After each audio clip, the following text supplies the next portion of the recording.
I feel like shit. Monday, happy days. Tuesday, Wednesday, happy days. It's just one of those happy days. The weekend comes, let's not go on. It's just one of those days where you don't want to wake up. Everything is everybody sucks. You don't really know why, but you want to justify ripping someone's head off. No human contact, and if you interact, your life is on contract. Your best bet, Just knock it off, you scum bucket. it's just one of those days.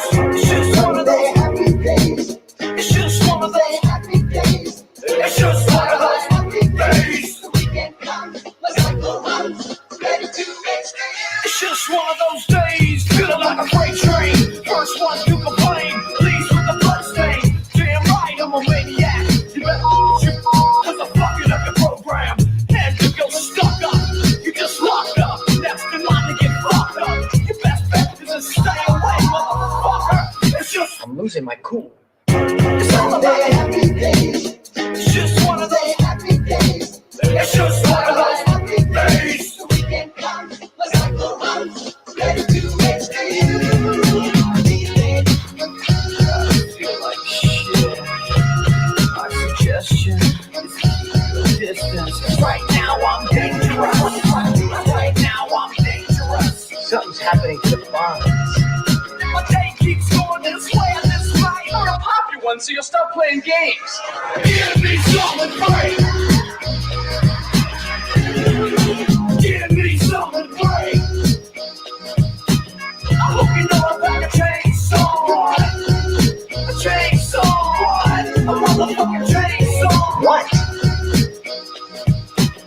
So come and get it. What we got here is a case of mistaken identity, you know? See, now this here is Not Robert.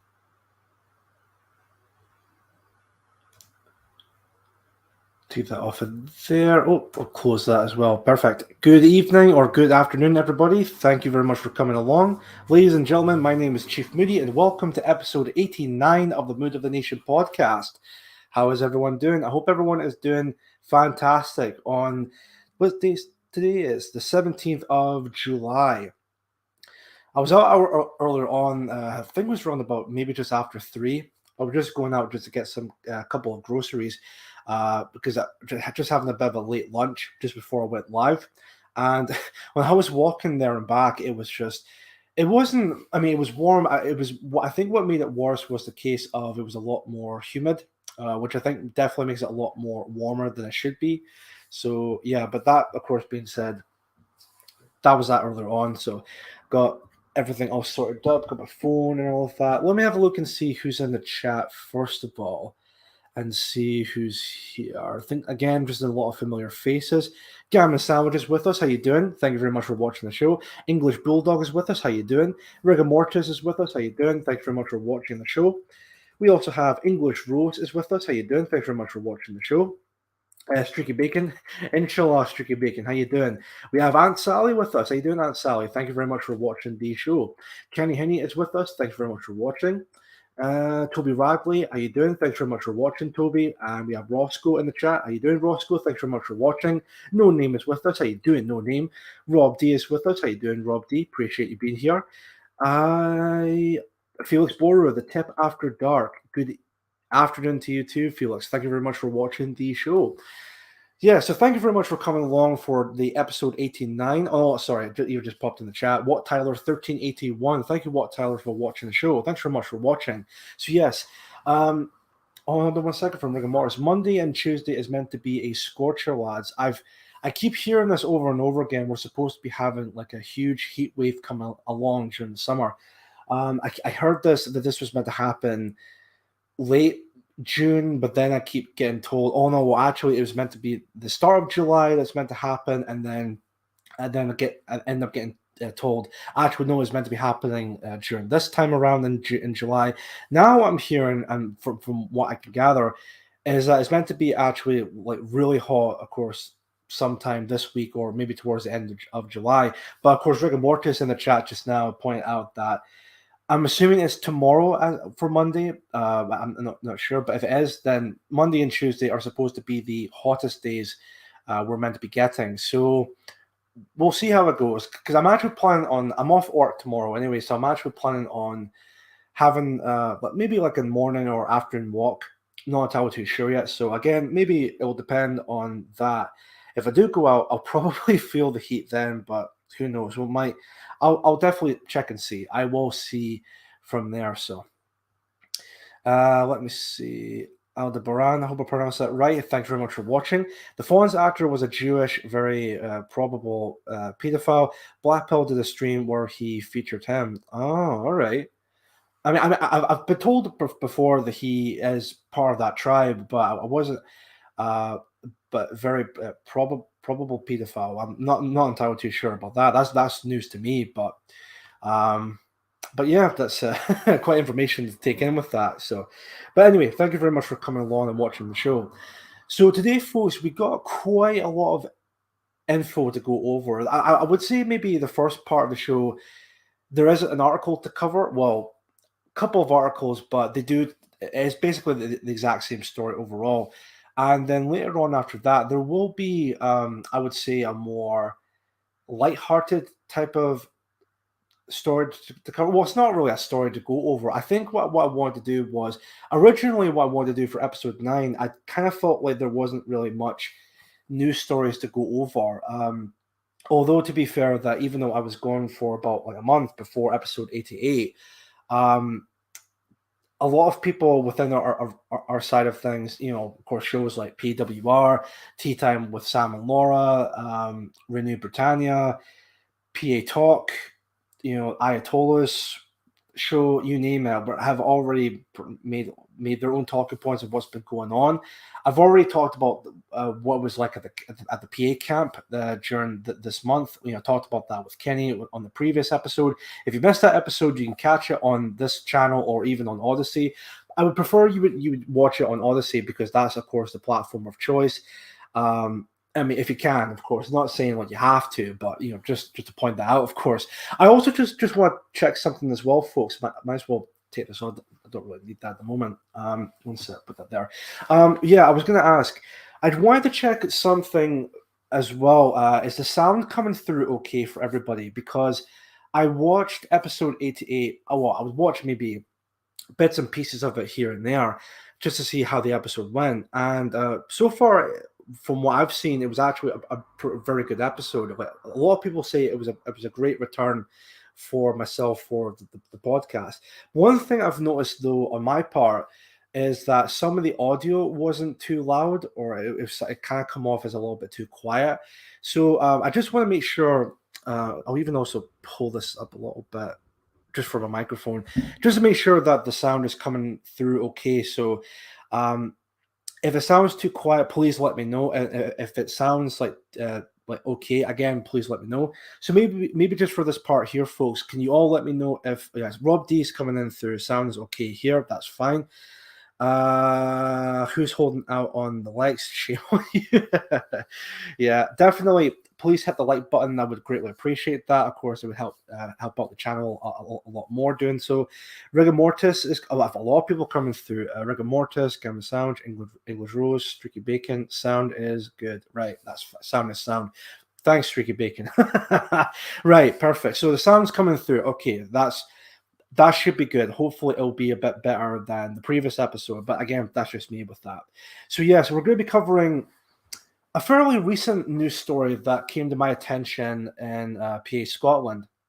This came to my attention, I believe it was yesterday. Now, the Daily Mail article that does talk about this as well only was published today, but the original article that came out was on the Telegraph, and that was published either yesterday or the day before. I'm not entirely too sure, but it did came out during this week. And of course, as you saw from the thumbnail and the title of this video, it's about the ballet. And of course, they're definitely coming after that as well, which we'll definitely cover that in just a short moment. But this came to my attention within PA Scotland because a lot of people were, rightfully so, were not happy with that. And I'll definitely cover that a little bit more of my overall general thoughts about this overall take, because it's another thing what they're doing. They're trying to deconstruct, subvert ballet, and calling it a form of dance that promotes like a white European idea. And what was it? Another things that they would call it. Wait a minute. I got my notes here about that as well. Let me just have a quick check. There's a lot of like big buzzwords they would use. So they want to decolonize the curriculum, quote unquote, with a progressive institution. There we go. And it's also known as, well, for them, it's known as a elitist art form. Which, I mean, I think, of course, we all know those are buzzwords for being, too white. Let me see here. Elitist, yeah. Up next, PA goes to the ballet. I wouldn't be surprised, to be fair, so. Anyway, see if I can get them up just now. And then we'll go over that. And then the next part here, I won't say what the next part will be about. It will be a bit more lighthearted, somewhat, but we'll cover that much later on. And then depending on what time it would be, because I'm hoping to do this up until 7 o'clock. Of course, as we all know, it's Sunday, 7 p.m. tonight. It will be the Jojo Gizmo. How you doing? Thanks very much for watching the show. 7 p.m. tonight on Sunday. It will be the latest episode of PA Film Club. And this month's film, the panelists, Mark, Laura, Native is Concerned, and also Sam Harrison, they will be covering this month's theme. I think it's maybe like a zombie movie theme. And of course, the film in particular is 28 Days Later.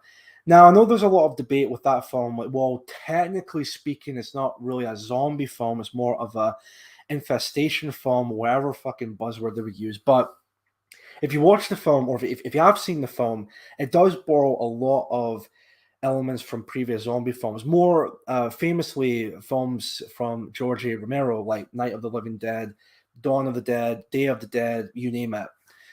So I guess technically speaking, it's pretty much a zombie film, whether they like it or not. But anyway, 28 Days Later is, I would consider that to be one of my favorite films of all time. Although from what I've heard before this episode, apparently some of the people like Mark, I don't know if Laura might have made a comment about it before, but apparently they weren't too fussed with that. They thought the film is too anti-white, which I was quite taken back by because, to be fair, I can't remember the last time I watched the film, but it might have been like a long while ago. And this was even before I became a full-blown nationalist or ethno-nationalist. So for all we know, my opinions on the film might change because of my worldview and all of that. I don't know, but I think it will be one of the few PA film clubs. Well, I mean, even though I've watched the vast majority of them anyway, but I think this will be the one PA film club video or live stream I'll be watching where I'm going to be very curious about all the of the panelists' opinions on the film, whether good or bad. I think it would be a very interesting conversation, so can't wait for that. But yes, so that will be at 7 p.m. Of course, what I normally do is round about, say, 10 to or 5 to 7, I'll post a link in the chat. So if anyone wants to head on over, then please do so with the links. I'm sure it'll be all the links for Mark's Odysee, Laura's DLive, there. I think it's Mark's Entropy link, and also, of course, if you have any questions to ask them, paid or unpaid or anything like that at all, then you can just feel free to ask them there. And I believe also they would use the Radio Albion link. So if you want to listen to the episode through audio, then you could go onto Radio Albion. Of course, again, I'll post a link for that much later on. Anyway, let's dive into the first topic at hand here. I think we're about 15 minutes, almost 15 minutes into the episode, and we have Joe Marsh is in the chat with us. How you doing, Joe? Thanks very much for watching the show, and of course, excuse me, thank you very much for sharing the episode as well. Right then, let's get into the first topic here. Real quick, I think ethno is implicit when you call yourself a nationalist. Only Sipnats need to qualify it. Fair point, yeah.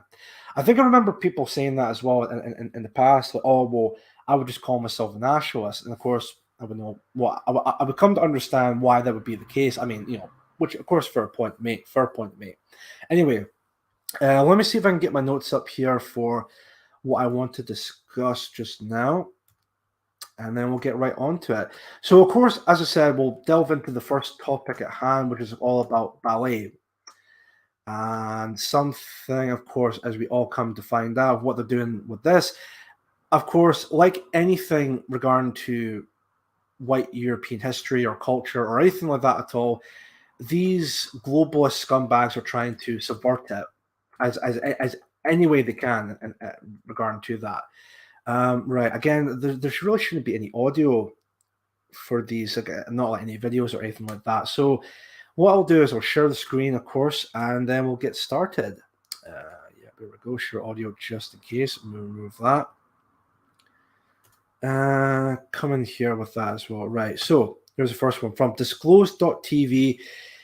It's very short, but again, I got like a proper article that does cover that, which is the Daily Mail article here. I tried to use Telegraph, but as we all know, Telegraph really love their shackles. So whenever they try to get people to read one of their articles, they would ask you for a subscription fee. Fuck that, of course. So I tried to see if I could find like another article that was talking about this, and thankfully I found the Daily Mail article, which was only published just today. So as we can see here, woke dance school drops ballet from auditions as it is quote unquote white and elitist. Now I want to read that here just now because again, we'll get into proper with the Daily Mail article. Top dance school scraps ballet auditions, branding it as elitist white art form as woke institutions plan to decolonize curriculum and make it gender neutral. So basically, it's all just code words for we want more non-white people to get involved, and we want both. Well, when I was about to say both genders, but I would imagine these complete freaks, they would want, say, multiple genders. So male, female, non-binary, gender fluid, trans and all of that, of course. Anyway, move on from there. The Northern School of Contemporary Dance has dropped ballet from auditions. Leeds Conservatoire, hope I pronounced that right, said ballet was an elitist form and classes too expensive. Right. Okay, then. It said traditional language divides men and women with different dance roles. Ballet is built around particular white European ideas and body shapes, it added. A top British dance school has dropped ballet from its auditions after branding it an elitist art form built around white European ideas and body shapes. The Northern School of Contemporary Dance, or the NSCD, reviewed the dance as part of a wider plan to decolonize the curriculum and consider the impact of race and gender on dance. We'll just continue on from there, and then I'll definitely, because I did read parts about this. I did have maybe had a slight conversation with some people about this. I mean, this is just no. I'll wait for my opinions afterwards because I do have a lot to say about this. To be fair, the Leeds-based school will no longer require ballet as part of its auditions due to the cost of learning the dance style. Is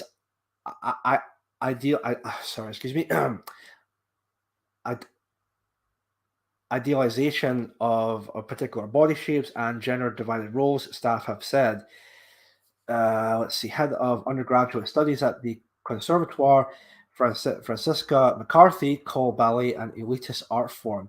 Ballet's traditional terminology uses ballerina for women and danseur, again, I hope I pronounced it right, for men, with female dancers focusing on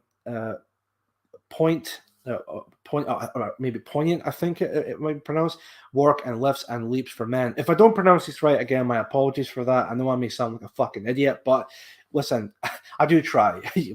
Yeah, you can't blame a guy for trying when it comes to that. But anyway, Ms. McCarthy said that the ballet's terminology has strongly gendered roots and was problematic. There's that word again, problematic, in relation to inclusion of non-binary and trans dancers. Yep, see, I was right. I fucking knew they would try and include stuff like that into it. What a surprise. Ballet will still be taught at the school, which charges £9,250 per year for British students and £17,500 per year for international dancers. Sorry, one sec. I'll give a quick drink here. Of course, they're showing some of the images of a traditional ballet and whatnot. So, however, the classes and teaching methods have been altered to be more inclusive. There's another buzzword there, inclusive. Listen, whenever you hear terminologies like inclusive or anything like that at all, it's basically code words for less white people and more non-whites. That's basically what it boils down to regarding to that. And the quote from Ms. McCarthy: "These are issues relating to body, money, language, and movement vocabulary." She said that class costs impact students who cannot afford to learn the dance, adding ballet is built around particular white European ideas and body shapes, which could put off dancers who do not fit this aesthetic ideal. So basically, what they want to do is you would normally see on British TV right now. Well, mainly advertisements. I know there may be people in the chat who do not watch television anymore, which of course I don't blame you, because it's just filled to the brim of all that progressive woke shit. There've been recent advertisements I've seen from I can't remember which companies, but they would have the setting be like a fitness center or ice skating or something like that. I actually might have shown something like this on Telegram before.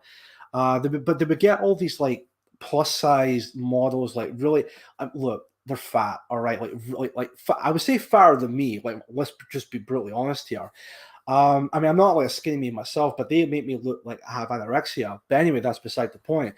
The point here is they're trying to take something that's supposed to be, as this Ms. McCarthy has pointed out, that are meant to be built on certain body types, and they're trying to just dismantle that any way they can, because of course they want it to be more inclusive or less problematic. Anyway, continuing on from there, Ms. McCarthy added that the dance's terminology has strongly gendered roots, with most teachers trained at a point in time that focused on a clear distinction between female and male dancers. And again, another quote from them. There was, or from her, I should say, there was a shift to ladies and gentlemen or gentleman over time, but this is still problematic in relation to inclusion of non-binary and trans dancers. The head of undergraduate studies, who credits her wonderful wife and two adopted sons for becoming more aware of challenges experienced by young people today, added that the NSCD is encouraging staff to use gender-neutral words such as dancers, people, folk, everyone, everybody, etc., etc. Staff are also encouraged to use they instead of he and she to not make assumptions about students' identities. For fuck's sake. It's full on clown world. And I know it's a bit of a cliche to say that, but it's true. It really is absolutely true. It comes It comes as the school works to decolonize its teaching and work with LGBT plus societies on the matter. The NSCD said that it reviews its content and has removed the dance from audition days due to its potentially continuous nature. There's more here. In 2019, staff at the conservatoire began learning about unconscious bias in dance in a bid to decolonize the curriculum. See, again, I think this is like another fucking buzz term, like decolonize the curriculum.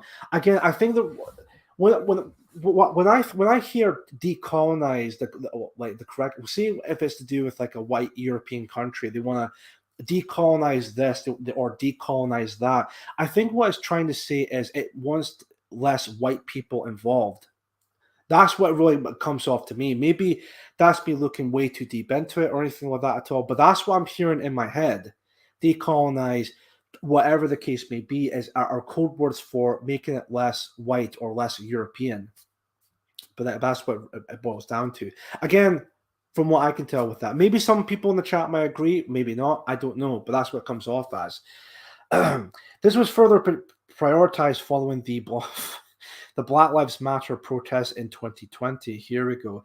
That year, students launched an LGBTQ plus group, which advised on pronouns and the implications of gendered movement vocabularies, such as in ballet classes. School is also a member of the Conservatoire of Dance and Drama, which launched plans to scrap leotards and tight dance wear to help transgender people feel more comfortable. Okay, right. Let's see here. That's pretty much it. Okay, so that's the end of the article. There have been a couple of comments I did see, so let's have a look at that. Sadly, the world continues to slip ever deeper into madness. What is happening to our country?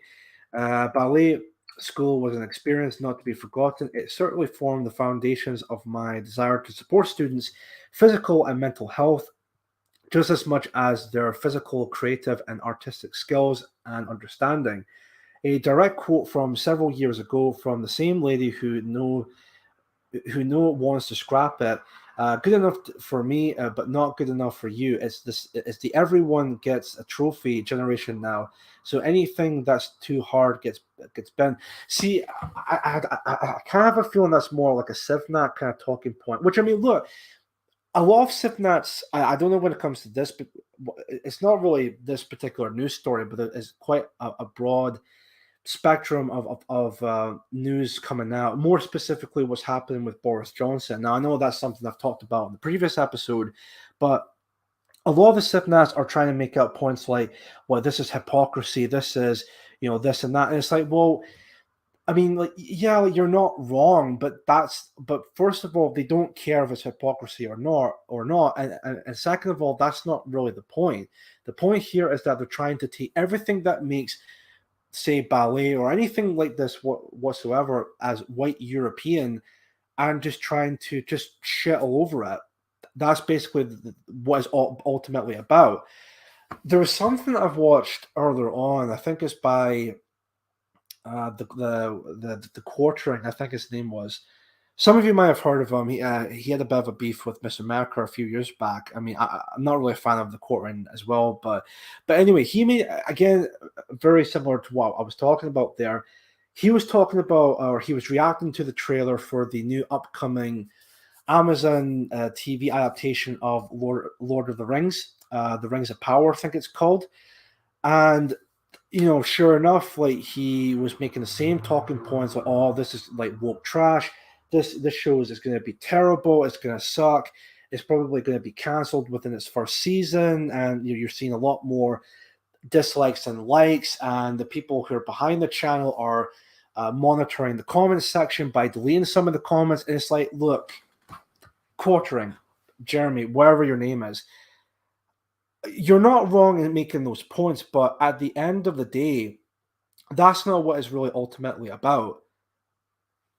What it is really about is they're just taking everything European, or in terms of history, culture, literature, media, or say or just anything to do with it, and they're just dismantling it. It's all about it's all promoting the anti-white agenda. That's basically what it all boils down to. And the people who are making it, they don't give a shit if it flops or if it gets cancelled or any way, shape, or form. As long as they're making that point of making it less white, then they're happy with that. That's all, again, what all boils down to. Let me just come back onto here, since that's pretty much the end of that article here. And I also have another drink about juice. Anyway, so another point I want to make about that is, now, again, I've had a bit of a conversation with some of the people who found this out. And as I said at the start of the stream, a lot of people were just not happy with that. In fact, there was one guy, I'm sure people might remember him. He was on my show one time with Kerr from PA Young Scots. His name's Jay. I haven't really seen him in a long while, but hopefully he's doing okay. I think he was in the chat in the previous episode, but he pointed out a really good point about this. Anyone who looks at that news story and doesn't become a nationalist, I don't know how I really want to understand, because the people who are saying like it's too white or it's too elitist, or Ballet promotes this idea of like a white European idea. How can anyone look at that and not become a nationalist at that point? Because it's basically it's just blatantly just being out in the open with that, completely blatantly out in the open with that. When again, there's really no point even to make this point because we all know the answer to this. But can you imagine if it was like the other way around? See if it was like a production company or like another ballet class or anything like that at all decide to say, well, we don't really want to maybe we don't really want to say make stories or make productions based on say this or this because it might be a bit too African or too Asian, and of course our much wider demographic here in Britain wouldn't really understand it. Could you imagine if someone actually did that? There would have been a shitstorm on within the mainstream media. You would never hear the end of it. But suddenly, when you make a comment about ballet being too white or too elite or promotes a certain body shape or even promoting white European ideas, and we need to make it less so. Oh, that seems to be okay. That seems to be all right. Meanwhile, if the shoe was on the other foot, you would never hear the fucking end of it. And even as Jay pointed out perfectly, after reading that article or learning about it, how can you not become a nationalist at that point? You know, it really goes to show that what we're dealing with here, and I really hope it comes to the point people do wake up from it. I know there may be some people that might be completely blackpilled on the idea of, well, I mean, it's changes is going to happen anyway, so why not just embrace it? Because this is not like a natural form of change, is it? Like in our circles, I know we promote this idea of we want, say, like again here in Britain. I know there's maybe some people in the chat who are maybe outside of Britain, but just for the sake of the point being made, I'm talking about just here in Britain, England, Scotland, Wales, or even Ireland. We want to maintain a vast majority of the people, the indigenous people of these islands, to be to actually be the vast majority. So we want a white majority country because culturally and historically it always has been, and we want to maintain that. There's nothing wrong with that. So whenever you hear people saying like, well, I mean, all these migrants are coming in, both legal and illegal, you know, change is going to happen. So why not just embrace the change coming? Because it's not a natural change. This is not like, say, like a natural change. Because see, if it was a natural change, I would imagine it would happen almost across the globe, like Asia, Eastern Europe, maybe like South America or North America. Like I would imagine it would happen almost everywhere. But this is not a natural change. This is a manufactured change that's happening. And funny enough, it's only happening across Europe in white European countries. You never really, well, there's an argument to be made that it could be happening in Asia, more specifically in Japan. I'm sure if I were to bring Ochiai-san onto the show one time, we can even talk about that at some point, because these are Japanese nationalists. I think even his country is kind of dealing with that at the moment, with mass migration and whatnot. So that would be interesting to hear that from his perspective and what's going on in Japan with that. But other than Japan or outside of Europe, you would never. None of these migrants are really moving over to those countries. It's always in Europe or in some cases in Japan, which again really makes you think, doesn't it? Really makes you think. Anyway, let's see what some of you guys have to say in the chat. Rigor Mortis, has anyone else seen the trailer for the movie? Yeah, I think I've seen that. The Woman King. There seems to be a stunning lack of diversity there. Well, I didn't see the trailer earlier on, but I saw a video that was basically poking fun at it. So the whole point of The Woman King, from what I know of, it's meant to be based off of a true story. But the way they described it is it's not what the movie is actually trying. Basically the film is like the modern day Braveheart, where it claims to be based on a true story, but it's very historically inaccurate. Well, maybe not. I would say maybe a lot more historically inaccurate than, say, Braveheart. Because look, Braveheart, great film. It's not perfect by any means. There's a lot of historical inaccuracies in that film. But for me, as a Scotsman and a lot of people in Scotland, I think we can all look past that. Like, it's still a decent film. The Woman King, on the other hand, from what was described in the film, was not actually how it happened in real life. Like the film is basically almost like a fictitious version of what actually happened. So in the film or in the trailer, it's basically there's like a big revolt or something like that. I think that they get discovered by. You know what? Actually, let's have a look at the whole thing. Let me have a look and see if I can. The Woman King. Let me see here. We'll just have a look at this real quick and then see from here. The Woman King is an upcoming American historical epic film directed by Gina Pence. Of course, a non-white. What a fucking surprise. Right, let's have a look at this. Let me share the screen real quick. Let me see here. Let's see here. Right then, yeah. The Woman King is an upcoming American historical epic film directed by Gina Prince Bythewood, I think you pronounce it. From the screenplay she co-wrote with Dana Stevens. Okay, and a story by Maria Bello. Here we go. It is based on the true story of the Dahomey Amazons. So let's have a look at this. Let's see. The Dahomey Amazons were a fallen all-female military regiment of the Kingdom of the Dahomey, I hope I pronounced that right, which existed until 1904. They were so named by Western observers and historians due to their similarity to the mythical Amazons of ancient Anatolia and the Black Sea. This usually, of course, that's that. But actually, I might as well actually bring up the video in question because this is how I found out about it. And I don't know if people may have seen this video already, but let me see if I can get this up real quick. One sec. I might actually also need to download it. I think now that I think about it, where I'm at. One sec.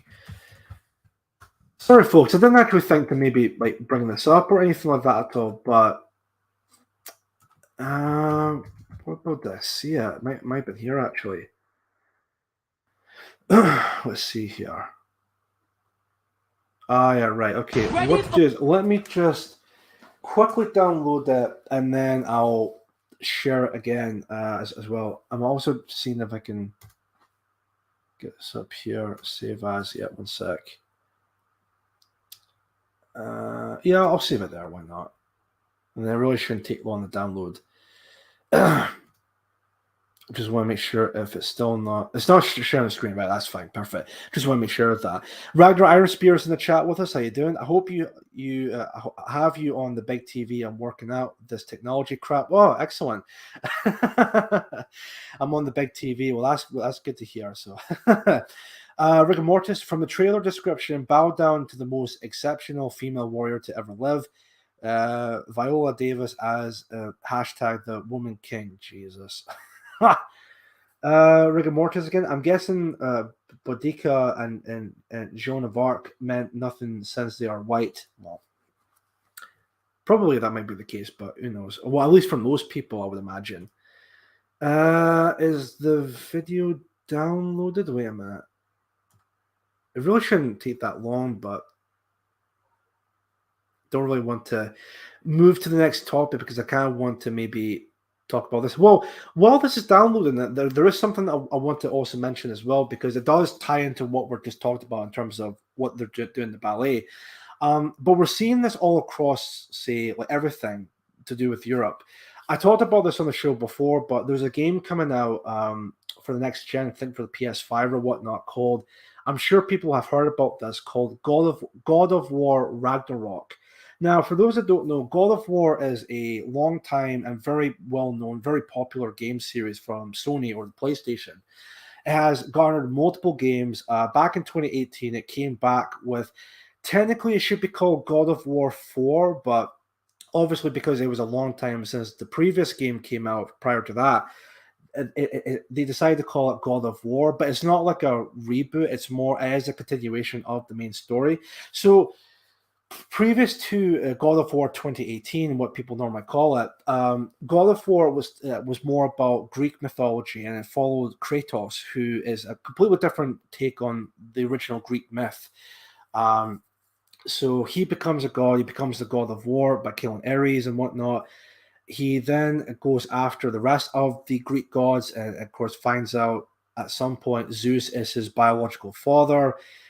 Kratos is regarding to that, and of course he kills all the Greek gods and taking down the Greek pantheon. So that was that. And then for years, a lot of people really want another God of War. And then a lot of people speculated God of War, since it ended Greek mythology, everyone kind of wondered, well, what's going to be next? And a lot of people speculated it was going to be, if they were to make a next game, again, God of War 4, or in this case, what turned out to be God of War 2018, it was, instead of being Greek mythology, it was going to be more about the Norse mythology. Well, funny enough, they did announce it, and of course, we got God of War 2018, which, I mean, I've played it. It's pretty fun. Of course, for me, who've played the original God of War games, I wouldn't say it's my favorite. I would definitely say the earlier games are better, but again, from what I've played of the 2018 game, it was a pretty decent game. And it definitely does expand on the world of God of War, or the universe of God of War, regarding to it. It's a good series, but it has an underlying atheist tone. I did not know that, Rick and Mortis, regarding to the God of War games. But now that you mentioned that, and I'm actually starting to think that a bit more, maybe I can actually see where you're coming from with that, especially with the previous series, Kratos taking down the Greek pantheon. I mean, there is a bit of maybe a correlation being against the gods. In fact, even in the 2018 game, he does. He ends up having a son who I think is maybe like in his early teens or something like that. He's a very young son, and he talks about how the gods, any god, for instance, are like horrible, evil, and nasty, and they only care about themselves and pleasure and all of that. Of course, throughout the story, he tells his son Atreus that he's a god, and that Atreus is a god, or maybe a demigod, technically speaking. I don't want to like spoil too much, but basically he teaches Atreus that, look, we're gods, even though I've told you previously that all gods are horrible and bad, but you and I are gods, but we can actually be our own gods. We can actually be our own men, type of idea. And I mean, of course, I mean, like, it's still a fun game. I mean, and now Rick and Mortis, I mean, that definitely makes me think more about that when it comes to God of War. But it was a lot of fun to play. I haven't really beaten it. Whenever I do have time, I'll try and maybe play a bit more, but it was a lot of fun. Now, of course, recently they did announce the sequel to that game, God of War 2018, which would be what I'm talking about just now, God of War Ragnarok. And of course, it's a continuation of that game, and there's going to be a lot more mentions of this universe's take of the Norse mythology. It'll bring a lot more Norse characters in the game, because in God of War 2018, there's a couple of boss fights I think happen. You find out some of the two gods are actually the sons of Thor. Now, from what I know, because it was kind of spoiled for me anyway, but Thor does appear in mentions, and of course some like statues and all of that, but he does appear towards the very end of the first game, which of course sets up for the sequel being, Ragnarok. And I did talk about this before on the show, but they did release some concept art for the game's portrayal of Thor, and I, like a lot of people, were just not impressed with it, because when you think about Thor as, like, say, I know people are going to instantly think of, like, say, the Marvel Comics interpretation, or even, say, like the Marvel movies interpretation with the Marvel Cinematic Universe. I mean, it's a fair argument to make that, because it's still kind of Thor to begin with, but more importantly, people would want to bring up the original Norse mythology Thor. Now, in terms of the portrayal of Thor, what would you instantly think of? You would think of him being a very strong, very masculine. I think even some people mentioned before, when I first talked about this, almost like a Golden One type of portrayal. Like, of course, we all know the Golden One, another nationalist content creator. Someone like that, very strong, very masculine. But what they showed with this concept art, it just, well, I might as well actually show it here to give like further context. Wait a minute, I'll close that. Don't really need that anymore. Wait a minute. Thor, God of War. again, I'm pretty sure I've shown this previously, but again, just for a bit of context of what I'm talking about, or maybe a bit like a reminder. Let me see if I can show like an image in terms of the upcoming games portrayal of Thor. Am I actually sharing the screen? No, I'm not. Right, one sec. Maybe this one might be the best option. Oh, from what I can gather. Right, let's see here. Right, I don't know why it's not letting me on that. One sec. Right. Okay. There we go. Right. I'll share this and I'll show you this. Right. As I mentioned, Thor is supposed to be a very masculine, very strong type of like character, is of course being a god. Here's how he will look like in the upcoming in the upcoming God of War Ragnarok game produced by Sony. Again, I'm pretty sure I've shown this already, but I remember when I first saw this image, I just remember thinking, can I maybe up? Well, okay, maybe not like that. But I remember I first saw this image and I was like, what the fuck is this? He just looks like a the North FC meme. It kind of reminds me of that, like meant to be a very like schlubby, not like just it's the polar opposite of what you would come to think of the Thor character.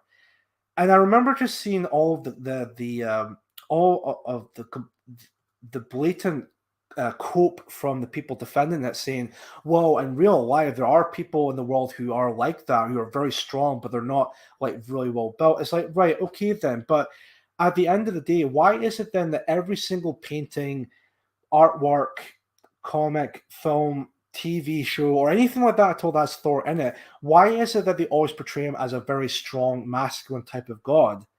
Because that's what a god is supposed to be, someone who's meant to be a very imposing type of figure. I mean, look, again, I'll just share again, just real quick. You look at this, see if gods actually existed, and then you keep hearing about Thor, and then this Thor appears in front of you. Would you be intimidated by that? It's just, I can't even take it fucking seriously. I mean, the Thor from the Marvel movies is a much better portrayal of the Thor character than what I've shown on the screen there, and it's ridiculous. It's absolutely absurd. Another thing to mention too, in that same game, there's another character, because again, when it comes to Norse mythology as portrayed in this game, of course, a lot of the creators like to take certain liberties from the creation. You know, they want to do their own thing, technically, you know, quote unquote. There's a character in the game as well who's supposed to, throughout all across history with Norse mythology, this woman character is meant to be portrayed as white, because as we all know, Norse mythology is from Europe. That way, it's supposed to be like a white mythology. But of course, they made the character in the game black. And again, the coping from some of the people who would say, well, I mean, if you want to nitpick, technically they're not speaking or in original Norse. So what are people complaining about? It's supposed to be appealing to a wider fucking audience. Like, okay, fine. Like, they're not speaking in original Norse, but do you really think the game would be much successful if they were actually going the extra mile of speaking original Norse? No, it wouldn't be. So, and that's not what people are arguing about. What people are making a point about is for the game developers to be just want to ask them, look, it's Norse mythology, but it's based in Europe, which makes it like a white mythology. Maybe if you can just respect the original source material instead of just implementing a black person or changing an established mythological character and changing the race from white to black just for the sake of being progressive and whatnot, and just respect the original fucking source material. But again, the more I think about it, the more I realize, wait, that's not what it's about. It's about dismantling white European ideas. That's ultimately what it boils down to. It boils down from changing. I can't remember the character's name, but changing it from a white character to a black character, and of course changing Thor from a strong stoic type of god-like figure to a schlubby fucking mess. It's all about dismantling the European what way of thinking, way of ideas, and all of that. That's all what it's ultimately about. The chief talking good sense. Thank you very much, Bill Athline. It's frustrating. It really is. Because as I mentioned, imagine if it was the other way around, you would not hear the end of it. How this is an African mythology, or this is an Asian mythology. Just leave it the fuck be. But as soon as it's like, if it's something based in Europe, well, we're just taking a little bit of liberties. We just want to, do our own thing with that. Not it's totally not to be progressive or anything like that at all. No, it's because you're dismantling. You just want to make it like more inclusive and more progressive. I.e., you just want to make it less white. And where is his goat chariot? Well, I don't know if that might appear in the game, but and actually, I want to maybe bring this up too when it comes to Thor's portrayal in the upcoming God of War Ragnarok, because I did mention Thor does appear in the 2018 game, I think towards the end. Let me show you this for a moment, right? This is where I think this was not meant to be how he's supposed to look like in the original game, because let me show you this real quick, right? Here's another. So here's Thor as he was meant. I don't know if that's meant to be like big enough, but this is him in the recent God of War 2018 game. Here's another image. See if I can try and. There we go. Yeah. So in this one, he actually. I mean, it's definitely a lot better than what they're going to have be portrayed in the upcoming Ragnarok game. But he's not fat, but he's quite strong and very masculine and all of that. So you may think, well, why did they bother changing that for Ragnarok? And again, as I mentioned, it's all about it's just basically a huge piss take, to be quite honest with you, when it comes to European mythology. That's what it all boils down to. Sorry if I sound like I'm repeating myself here, but it's just true. That's what what really comes down as. Goat Theft Auto. Strontium Dog. And also, so thanks very much for watching the show, Strontium Dog. Let me check and see if that video has been downloaded, and we can actually check that out. Yeah, so this is a video about that upcoming The Woman King, but this is not the trailer. This is like a video that was made as a reaction to that trailer that came out about the film. Chief Rudy, what's your thoughts on paganism in general? It's a bit. I'm going to be quite honest with everyone. I'm not really a religious person myself, and to be quite frank, I don't really know too much about paganism to begin with. I would say at the moment I would consider myself to be agnostic. I don't know if that's even the right word for it, but I kind of been asking people. I want to maybe start reading the Bible a bit more. I don't know if I'm going to become like a full Christian or anything like that at all. But some people, I think even Aunt Sally was one of them, who advised me to listen to like an audio track of the Bible on YouTube. I think it's the King James version of the Bible. So I have that. So I'm very open to the idea of it. I do believe there is a sort of how do you say? I do believe there's like a higher being. I do believe there is like an afterlife and all of that. I don't know if it's like the Christian route or anything like that at all, because I might even mention this here, but when I was a lot younger, when I was in my teenage years, I'm not an atheist anymore, but back then I was a staunch atheist. I think that's all based on the fact of I used to watch a lot of The Amazing Atheist back in the day. There's also other atheist content creators at that time on YouTube I did watch as well. I even also watched a podcast called The Drunken Peasants. At the time, that was a podcast I would watch quite regularly. But looking back now, I just think to myself, why even bother? Because my problem, again, I want to also point this out, not all atheists, by the way, but some, I would say like a good majority of atheists, particularly people like The Amazing Atheist and its chords, I tend to think, I I just tend to think that they can act like massive cunts when it comes to, say, religious groups, well, more specifically Christians, because their whole criticism of Christians is that Christians portray themselves as like high and mighty because they believe in a higher being, say like the Christian God and Jesus and all of that. Then they think they're better than everyone else. But from what I've seen from the atheist movement, or at least back at that time, that seemed to be more applied to them than it did for the Christians. Because when it comes to atheists, again, not all atheists, but some of them, more specifically people like the Amazing Atheists and whatnot, they seem to portray themselves as if like they're better than everyone else because I'm an atheist and I have a nihilistic worldview, so therefore I'm better than you. It's like, fuck off. Again, I just, not all atheists. Hashtag not all atheists, but there are some atheists that do act like that. And I think they do come off as very douchebaggy, to say the least, with that. Is it me? Maybe a bit late, but I'd be the first face reveal. I mean, to be fair, I think my face was revealed back in November by Hope Not Hate, but I decided last year that I just thought, well, since it's my first time back, I thought maybe that, I might as well have the camera on and maybe kind of go from there on out. Atheists don't touch other religions like Judaism or Islam. Well, see, that's my point. They most likely would just go after Christianity. But then whenever you ask them, well, would you do the same for Judaism or for Islam? They never do that. They run a fucking mile from it. They're like, well, we can't exactly go after that. But why? You're atheist. I thought you're supposed to not believe in any form of gods or deities or religions in general. But it's always Christians they go after, but they never. But it seems like their arseholes are shriveled up in fear whenever it comes to Judaism or more specifically Islam.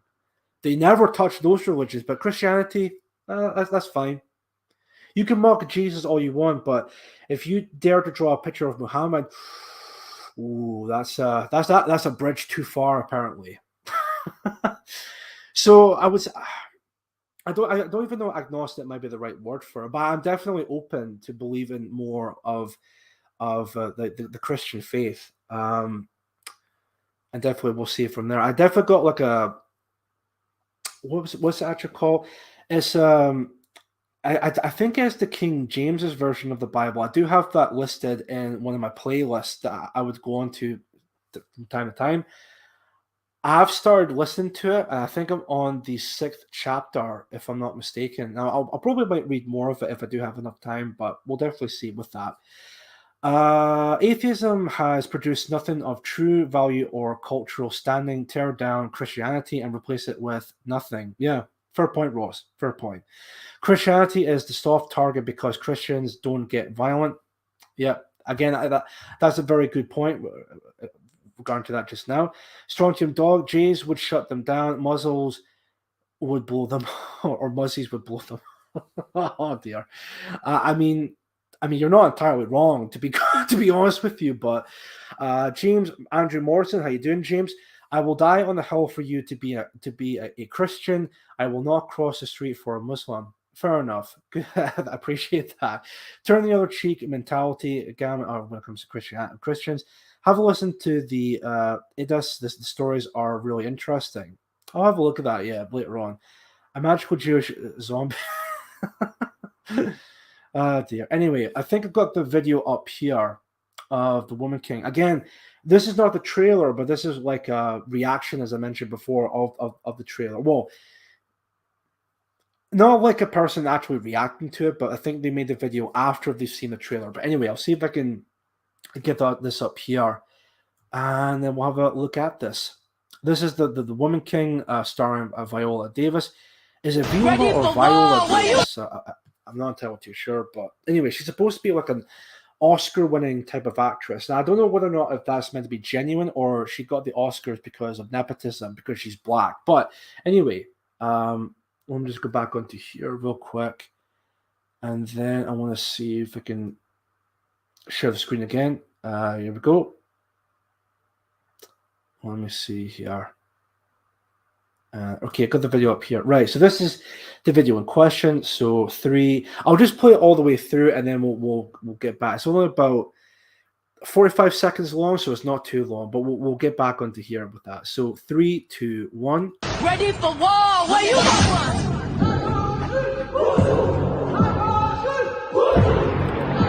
We are the homie!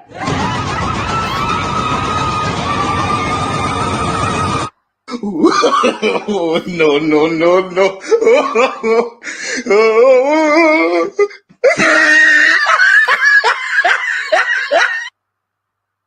Don't know.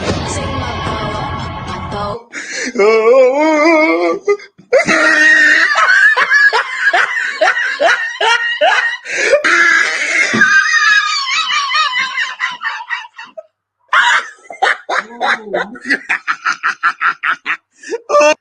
Based on powerful true events. So yeah, clearly the film version is not really going to be historically accurate or anything like that at all. But anyway, right. I think it'll be a funny film to watch. Maybe at some point in the near future. But anyway, she makes the most iconic statement about attacking a people via their culture. They know what's happening to whites. Yeah.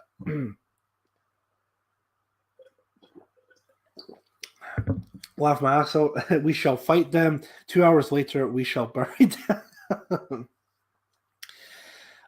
Anyway, so let's move on to the next topic. I actually cannot believe we're about an hour into the show already. That's crazy. Anyway, GI Babe.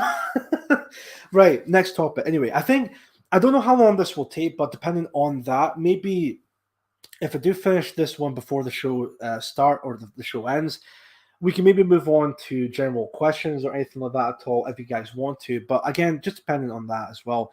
I was also going to say as well, something I forgot to mention. If you enjoy the show, please, of course, subscribe to my channel, both YouTube and my Odysee channel if you would like. You can also follow me on Telegram if you would like to for more daily updates, whether it be future episodes or future videos or anything like that at all. That would much appreciate it. I'll hear you out no matter how long. Oh, well, thank you, James. I really appreciate that. Another thing to mention too is if you like the stream, please give it a like and also a comment down below if it does get fully uploaded. I'll definitely upload this video on Odysee maybe later on today, or if not, I'll definitely upload it tomorrow for people who prefer watching it on Odysee. And another thing too is in the description down below there are links to support me on. So if you like to support me financially or contribute to my work in any way, shape, or form, then share Chief Moody on Twitter. It drives them insane. Yeah, of course. Yeah, and I agree with that. I'll just finish off there as well. If you'd like to support me financially through my Ko-fi page or PayPal directly, the links for those will be in the description down below. But again, please don't feel obligated as if you have to do that. It's only there if you would like to contribute to my work financially. If you would like to do that, that's great, awesome. I greatly appreciate your kind generosity.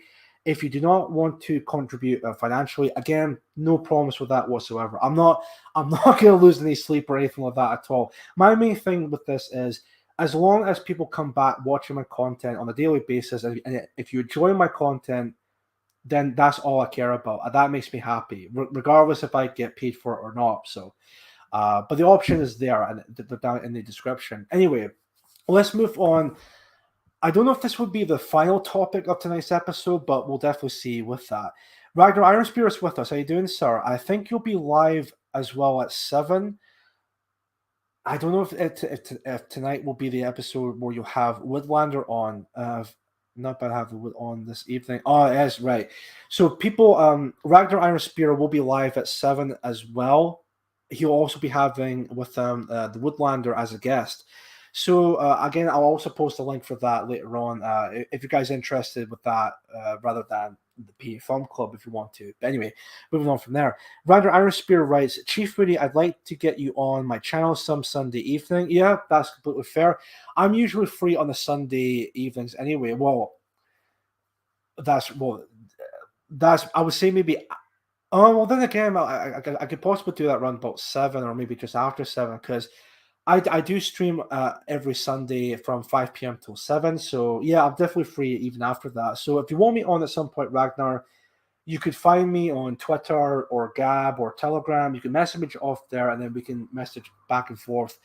Maybe if you want later on tonight after your stream, or maybe tomorrow if you have time, that I would greatly appreciate that. We could discuss from there. But I would definitely say I'm definitely free, say from 7 p.m. and onwards. But we'll discuss that in more detail later on. Ross Hannah, what is the name of the ballet school that says ballet is racist? I couldn't find it. What I'll do is I'll see if I can post a link for that article in the stream for you, Ross. One sec. Resisting Lies is with us, or DJ. How you doing, sir? Thanks very much for watching the show. There's the article. Hope it puts in the full one, is it? Yeah, I mean, it should do. Yeah, that should be it. Okay. So Ross, that'll be it. And even English Rose is in the chat saying it as well. Northern School of Contemporary Dance. So yeah, thank you, English Rose. Greatly appreciate that. Okay, so the next topic here, it might be a bit more lighthearted, not as blackpilling as say as the previous one, but I want to talk about Funko Pops. Now, when I say that, I want to make myself perfectly clear. No, I do not have a Funko Pop, nor do I have any interest whatsoever of buying that cheap plastic crap. Okay, I've seen them all across like shops, like the big retailers like Asda or Tesco or anything like that at all. They usually sell them for about just under 10 or just about £10, when really it's just like a miniature. I don't know if you want to call it like a stat. It's like a figure that is based on any popular intellectual property, like video game, film, TV series, cartoon, or anime, or anything like that at all. And they would just make a Funko Pop out of it. So it's the same design for each character, but with the soulless black eyes. I really have no idea why Funko Pops are popular. I really don't, because it's just a waste of time, and more importantly, a huge waste of money. And it really just collectible landfill. Yeah, I mean it's ridiculous. I actually might want to put up a video I've seen before, because I remember just thinking that this is just sad. Like, this cat had some serious character flaws. Let me see if I can find it here. I think it was recorded within the Guinness Book of World Records, if I'm not mistaken. Let me see here. Funko Pop collection. And I actually would like to make a point about this as well, folks, when it comes to Funko Pops. Maybe this is just me, but I think Funko Pops are the modern day fedora. What I mean by that is, when you remember, it's a bit of a meme back then, but when you had a fedora, it was basically a sign of pure virginity. Now, when it comes to Funko Pops, I think Funko Pops are not only the modern day fedora, but I would also make a point about how it's basically a huge red flag that the person who owns a Funko Pop is a total fucking virgin. All right, because if you're somebody who unironically collects these things, especially if you're like in your 20s or 30s or anything like that at all, and you're collecting them, it's just sad. It really is really sad. Amanda Lee is with us. Hello, Amanda. Thank you very much for watching the show. How you doing? Thanks very much for watching Mood of the Nation. Got a notification on YouTube. It's fine. No worries. Right. Oh. Right. Okay. Let me show you guys this for a moment. Now, there's two videos as like top search results that we can have a look at together, and also kind of poke fun at regarding to Funko Pop. So let me share this. Right. There is either this one right here titled "My Full 2022 Funko Pop Collection" by Top Pops, who I think is Canadian, if I'm not mistaken, or there's the second one underneath that, the largest collection of Funko Pops, Guinness World Records. So what to do is, folks, for people in the chat, if you want to watch the Top Pops video, press 1, or if you want to watch the Guinness World Records video, please press 2.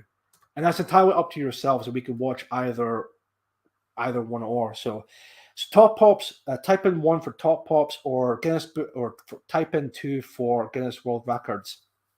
and I'll wait and see the results for that in the chat. We're going to have, for the first time, we're going to do a bit of democracy. I know that's a bit of a dirty word in our movement, democracy. I mean, yeah, to be fair, democracy is just a false god. But just for this one time, for the episode, I'm giving you guys a bit of a democracy, a bit of a democratic vote for everyone watching. To it will be less cringy. Right, so I think 2's winning so far. 1, lol, both are equally sad. I mean, yeah, you're not wrong, James, to be quite honest, but guy below looks, who can I say? I'll say 2, 2. Okay, so a lot of 2's, only 1 so far. Well, technically 2 1s. 1, 2. Right. I'll wait for maybe a bit more result. Aunt Sally 2, Streaky Bacon 2, English Rose 2. I'll just wait maybe a couple more and then see from there. But I think overall 2 is the ultimate winner. So, which I mean, I can see why, because it's definitely the Guinness Book of World Records, and I would definitely say that's the largest collection the guy has. But still, I mean, Martin's in the chat. What's the question? So the question was, I want to take the piss out of Funko Pops and people who collect Funko Pops as being total virgins. So I've got 2 videos up here. I'll show the screen again real quick. So the question was, I want to show a video about Funko Pop collections. So it was a case of, the question was, or not really a question, but which of these 2 videos would you want to watch, Martin? So type in 1 if you want to watch the Top Pops video, or type in 2 if you want to watch the Guinness World Records video. That was the question, basically, regarding to that. And again, I've seen a majority of 2's in the chat. I'll just wait a couple more minutes and then we'll see. We could put one of them on. Mind you, I have a Guinness collection, but I bought that stuff for pennies, and it's worth hundreds of pounds now. Excellent stuff, James. Excellent stuff. No normal adult collects those. I know. It's just. Oh, the Woodlander's in the chat with us. Hello, Woodlander. Thanks very much for watching the show. What are they? Well, I think I'll showcase. I'll showcase that in a minute when it comes to the videos. But basically, what the fuck even is a Funko Pop? Even sounds bad. Well, I mean, it's this very popular figure within geekdom. Basically, it's like small miniature figures that are worth like. They're plastic, by the way. It's not like you can actually do anything with them except put them on stands or what else would you call it? Let's say like shelves and whatnot, and they would just sit there collecting dust, worth about 10, 12 pounds depending on the figure. Some of them even go up to about maybe 40 or 50 pounds worth, because again, they might come with like a certain stage or whatnot, maybe because they're slightly bigger. It's ridiculous. It's basically a huge waste of money. It's people spending money on a hunk of plastic. That's basically what it is. Strontium Dog even says it in the chat. Imagine a bobblehead that doesn't bobble. Yes, exactly that. It's basically a bobblehead that does nothing. That's basically it. I think in the chat are basically saying too. So I'll put in the. I think we'll watch together the Guinness World Record video again, just for the sake of this point. After this, there is a post I want to read about this in terms of Funko Pop addiction, because that's real. That's actually something that's going on just now. Am I sharing the screen again? I'm not. Right, one sec. I'll get this up here. Right. Okay, so we've got largest collection of Funko Pops by the Guinness World Records. I don't know if we'll watch the full video. We might maybe watch bits and pieces. I'll even stop the video just for like commentary purposes, but it's not going to be pretty. But anyway, we'll watch this together. So 3. I'll also see if I can full screen it as well. Go back to the beginning. Can't believe this is like almost like 20 minutes long just for this collection. This is like really sad. Oh, hold on a sec. Don't know why it's YouTube is really weird like that. Anyway, so I got the video up here. So for those who've never seen a Funko Pop before, that's basically what it is. Take a character from an existing intellectual property, say Marvel, DC, or anything like that at all, and just make a small figure out of it like this. A small figure with big heads but black eyes that are completely soulless. Anyway, we'll play a bit of it. So 3, 2, 1.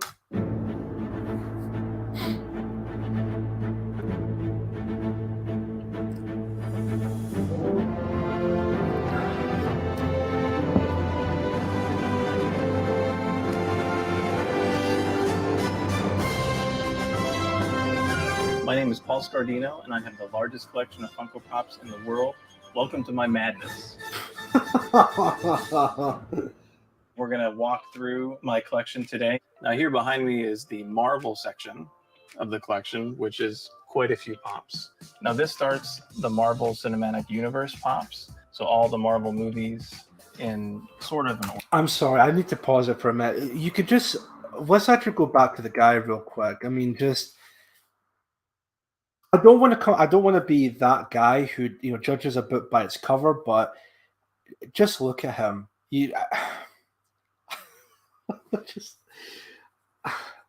Oh, that's not fair, Moody. You're judging him based on his looks or appearance. But I mean, I'm sorry. You can just see and hear the soy dripping out of him. I'm sorry, but you can. And even just hearing his voice. Let me see if we can go back to when he speaks. Of the collection, which is quite a few pops. Now, this starts the Marvel Cinematic Universe pops, so all the Marvel movies. He sounds utterly defeated. Like I can imagine, like maybe like he looks at this collection and he probably thinks to himself, "What the fuck have I done?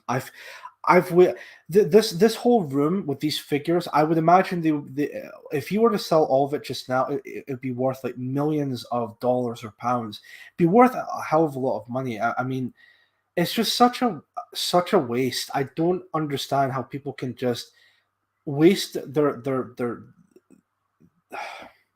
like wasting all their money on a figure like this. It's ridiculous. In sort of an order, starting with the first Avengers. The really cool thing about the Marvel pops is that they're all bobbleheads. Okay, so you do get Thor some Dark World, bobblehead Funko Pops, but finally even came out still, with a what's long the point pop. of And then figure? moving down is some of the Avengers movies. The second movie, which was Age of Ultron. And then we move down to Captain America Civil War. Got to the Falcon, War Machine, Black Panther, the introduction of Spider-Man into the Marvel Cinematic Universe. This pop here and this pop here is Hawkeye. These were the very first two pops that I ever had. Oh man, this is my favorite Spider-Man. Like, just God, like, dude, you're in your fucking. It actually kind of reminds me of all of these like 20-year-olds or 30-year-olds who are still into Harry Potter to this very day. It's just cringe as fuck. It's like, mate, just if you're somebody who collects these things or still into like everything all that is to do with Harry Potter or anything like that at all, when you're in your 20s or 30s, maybe sometimes in their 40s, like, mate, grow the fuck up at that point. It's just it's not funny because it's not sad because it's funny. It's sad because it's fucking sad. It's depressing, even like just how far gone our Western society has become, and this is all based on the idea of like individuality and of course democracy and all of that. It's like, oh well, it's my right to own a collection like this. Fuck off. It's beyond sad, and trust me when I say this, folks. As I said, I do have something I can read out to you guys in terms of Funko Pop addiction, which is real, and it's something that needs to be brought to our attention regarding to this. But anyway, I'll continue on from there. And from there, it turned into this, which is crazy. But I'd never heard of Pops before. I love Marvel stuff. That's how it starts. First, Guardians of the Galaxy movie and the Black Panther movie. The Thor movies. So this is from Thor Ragnarok that had the Hulk in it. And then the very back shelf is the second Guardians of the Galaxy movie, and that's where all these Groots are from too. So we have baby Groot, and then he grows up into an adolescent Groot with an M. This is another thing too, by the way, when it comes to these Funko Pop collections. people will actually buy like the same character over and over again, and their whole fucking argument is, well, this is a different version of this particular character. Well, yeah, it's still the same fucking character. Oh, but this is a slightly younger Groot, or this is a slightly older Groot. It's still fucking Groot. Like are you actually gonna? It's just a giant cope, and it's a cope, and it's just another example of trying to justify spending their hard-earned money. Oh, I don't know if it's hard-earned money, because I don't know whether or not if this guy actually works or if he collects fucking benefits for the majority of his life. I don't know, but the fact of the matter is, it's just such a waste of time and money. Like, who honestly, who actually looks at this and thinks, oh, this is like a great investment? See, if I had kids one day and if they wanted this, I would be like, you're not getting it. I know it may look appealing or anything like that at all, but you're not gonna grow up to be a fucking soy boy. Okay, I'm sorry. I wouldn't say fucking or anything like that. But the point stands is, I'll just say to them, you're not gonna grow up to be a soy boy. Simple as. Attitude. So this shelf right here is a recent line that has come out from Marvel called First Appearances. So these are the actual first appearances in their outfits that the character appeared in the comic book. And then moving down, we have a Spider-Man shelf. This is Spider-Man when he appeared. See, this is what I'm talking about. Look at that. Wait a minute. Let me see moving if I down, can. we have a Yeah, Rocky. I mean, it might be the best way. But this is a shelf dedicated to Spider-Man figures. Look at all of that. Just look. They're Funko Pops of the same fucking character. Oh, but you see here, this is Spider-Man's Funko Pop that has a white costume, or here's one where he's got Dr. Octopus's arms, or here's one with his classic symbiote. It's like it's the same fucking character. Just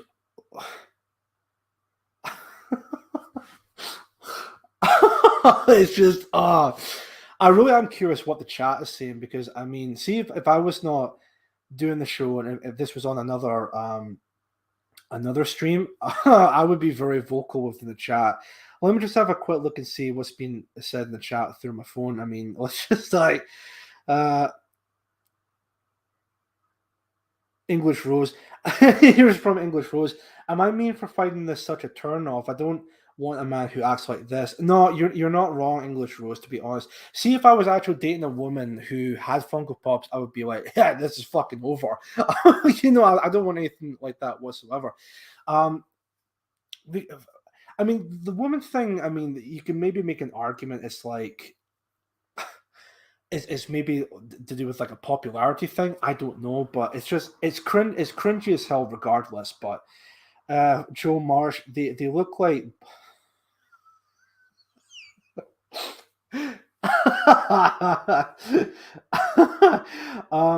from I don't know if I can really read this, but from Joe Marsh, they look like butt plugs. Coincidence? I think not.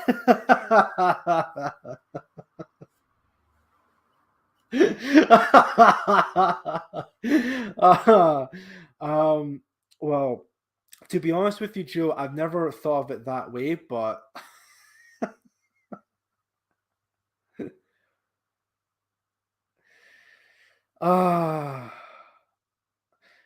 kitchen skillet. Imagine all the dusting. Well, see, I know this is a funny thing. They're just mini figures that are put on a shelf, and that's it. They just collect dust. Like you don't. I know there may be people who might make like short, say, videos or films or whatnot that like, and you would use like figures like these. At least with those figures, you can actually move them about, move their arms, and they can somewhat. What would be the right word for it? Well, you can basically like move them around and do all kinds of like poses and whatnot. These figures, you can't even fucking do that. They literally just, I mean, you can maybe move the head like left to right, and that's it. That's all you can do with that. Like, oh my god. Spider-Man shelf. This is Spider-Man when he appeared in a Fantastic Four story, and he had a Fantastic Four suit on with a bag over his head. These are variant versions. See, this is what I was. I'm sorry if I keep pausing it, but this is what I'm talking about. Funko Pops being the modern day fedora. It's a clear. It's just it's basically a way of saying, look, I'm a virgin. Here's why. It's basically a virgin pass regarding to owning a Funko Pop. And another thing too, by the way, again, one last time, and then we'll actually play it on for forward. I don't know how young I was, but I actually don't know when Funko Pops first came around, or at least when I first noticed them. But I might have been in my like late teens, early 20s, and I was about that close away of owning a Funko Pop.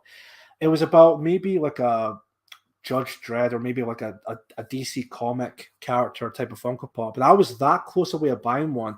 Thank fucking God I did not do it, because I would imagine I would deeply regret that to this day if I actually bought one. But thank God I actually I actually saw the light and didn't actually buy one. Even now, I would still not buy any one of these because it's just such a waste of money.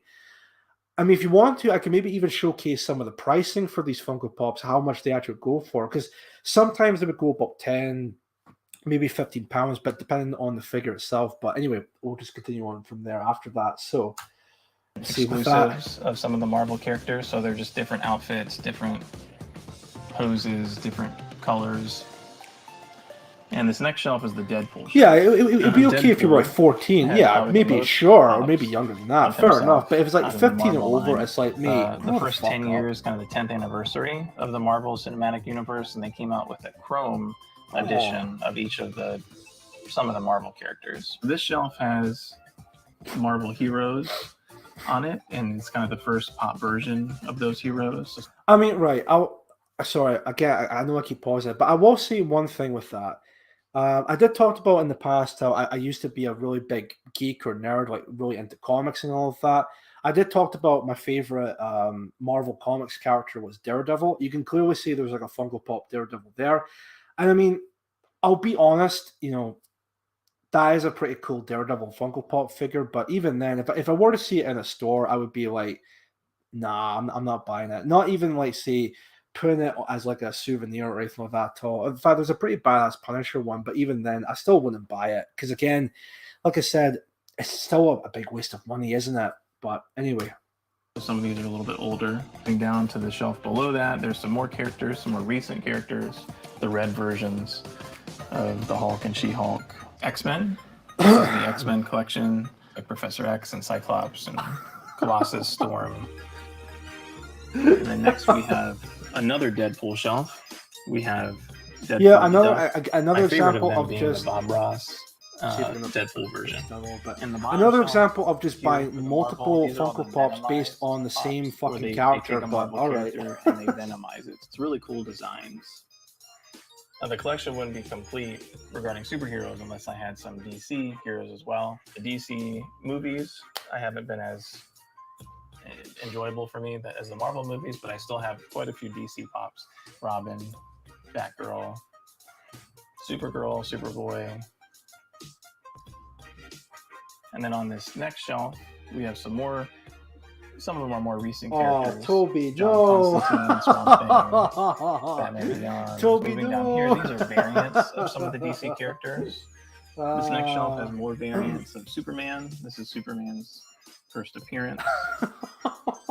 And one of my favorite shelves is the Batman shelf. And some of them are really campy, but they're from the comic books. Like this, and this, and that. Oh my god. Believe it or not. We have some of the television section. So over here we have the popular show The Walking Dead. We have a bunch of Daryl Dixon's, Herschel, even Chris Hardwick from The Talking Dead. So we have one of my favorite shows here, which is Breaking Bad. Then we have Mad Men, Preacher, which was on AMC. All the pops Hold on. I think I'll put that down a bit more. There was something that kind of I was thinking about there. Just that he even has fucking. Wait a minute. Is that fucking Sesame Street?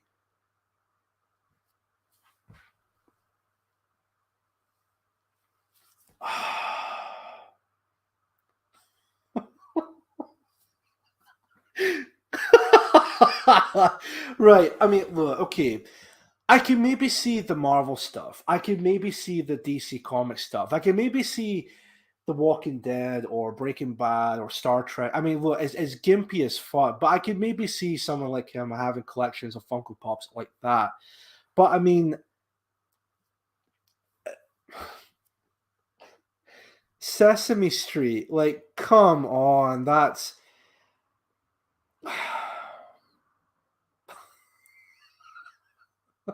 Oh, here's my phone. Here's here's my Funko Pop of Big Bird and Elmore. Like me, like if you're someone who has a Funko Pop collection and it goes to the point of you're buying Funko Pops of Sesame Street characters, do us all a massive favor and reevaluate yourself. Reevaluate your fucking life. That should be a red flag. That should be the moment people should pull you to the side and tell you, listen, you need to sort yourself out, mate. Like that's just beyond ridiculous. I mean, come on, dude. What's after that? Yeah, it was Power Rangers. I mean, since he's got Sesame Street, I'm actually really curious what else he has. I think that's what is that fucking Battlestar Galactica or something like that. Wait a minute.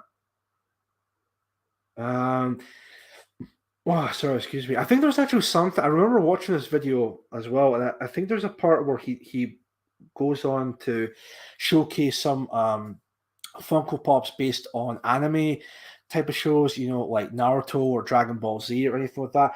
And I'm pretty sure he mentions that he never watches those shows. Look at that. I'm sorry, but look at that fucking gun. Anyway, sorry, beside the point. I'm pretty sure he mentions he never watches that type of stuff, but he just collects the Funko Pops anyway. I don't know if he actually does, but Baywatch, wait a minute. Mr. T and the A-Team, Mr. Robot. We have the original Star Trek. Oh, Star Trek. Star Trek: The Next Generation. In the back here, we have X-Files, Firefly. So we have Jesse with the band from Breaking Bad. I'm sorry, I still T, can't get over the fucking A-Team Sesame band. Street section. We have the Knight Rider, David Hasselhoff, and then one of my favorite pop rides, Scarface, in his convertible. This section, this shelf is mainly comedy. So this whole shelf is mainly The Big Bang Theory, the complete. Oh Jesus! Yeah, he's got the Big Bang Theory Funko Pop collection. That's. I think I've watched like the one episode of the Big Bang Theory back in maybe a few years back, and I've watched that episode and I vowed never to watch it ever again. It was just pure fucking cancer. First series of Friends, and then the second line that they came out with, complete set of Arrested Development. Yes, I'm sorry. I agree. I'm sorry. Right, the fall We is also have Modern Family, Western man Community, is depicted all in this and one Veep. video. Yes. One of my favorite shows when I was Yes. a kid was Saved by the Bell. So we have a complete set of Saved by the Bell. Oh And we my have the god. Jeffersons, complete set of Cheers, Yo Gabba Gabba. So this area here is a lot of the Funko mascot, which is Freddy Funko, the character from Dumb and Dumber. They have him surfing. They have him as Right, I want to see if I can. Yeah, that's. Birdman from He-Man. This one here. He-Man. Yeah, okay, that's great. I want to see if there's any. Give to my now wife. Oh my! Wait! What This- did you say? This one here, Wait. which is not a Freddy Funko, but it's a Valentine stitch. So this is actually the pop that I gave to my now wife when I. He's married. He's fucking married, folks. I think you can even see the wedding ring. Is that his wedding ring right there? Oh my god. His boyfriend and his wife buys them. That just brings up more images I don't want to think of. What I mean by that is, could you imagine he's so fixated with collecting Funko Pops and all of that, that he's married, but you can imagine his wife goes into the other room, so to say. He's like, honey, I'm just going to be in the room for a couple of minutes. I brought my friend round, Jamal, hope that'll be okay. And then he's like, oh, okay, honey, I'm just busy with my Funko Pop collections. And of course, the wife gets railed by Jamal's BBC. But I'm sorry for saying that, but I mean, that's the type of scenario I would immediately think of when it comes to a person's life like this. I mean, this is just, you can imagine, like, yeah, he may be like is completely down with it. Like, he hears all the moaning and all of that, like within the other side of the wall, and it's just. But he probably, I mean, I'm sure he probably does care because it's his wife, but obviously he's too much of a beta to not really do anything about it. He's too fixated with collecting fucking Funko Pops. Tyrone comes around every day. I think maybe this might be like maybe the anime stuff with the Dragon Ball Z, but I don't know. One second. And then moving over, we have. But I'm sure he does say Supernatural, something like that. Hold on. the Riverdale set, and kind of random. I've also noticed. Sorry, just one quick. I've also noticed people in the chat are also bringing up the idea of autism with someone like this. See, I don't know about autism when it comes to that, because I know people who are autistic, but yet, or at least I've known people who had autism, but even then, I would not imagine they would collect something like this. I mean, like, well, it might be a bit of a surprise for everyone. I might as well just fucking say it. But I myself have like Asperger's syndrome. I would say I'm part of that spectrum anyway. But even then, I would think this is all just complete fucking just cringe crap. Okay, well, even I would never bother collecting something like this whatsoever. Even though I did mention that I almost did, but thank God I never did, collecting these like types of Funko Pops. But anyway, oh fuck me! I just realized he's got Teletubbies. He's got fucking Teletubbies as like Funko Pops.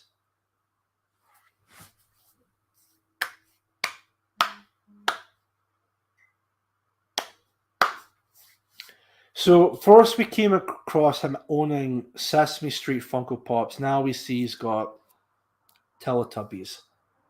Right.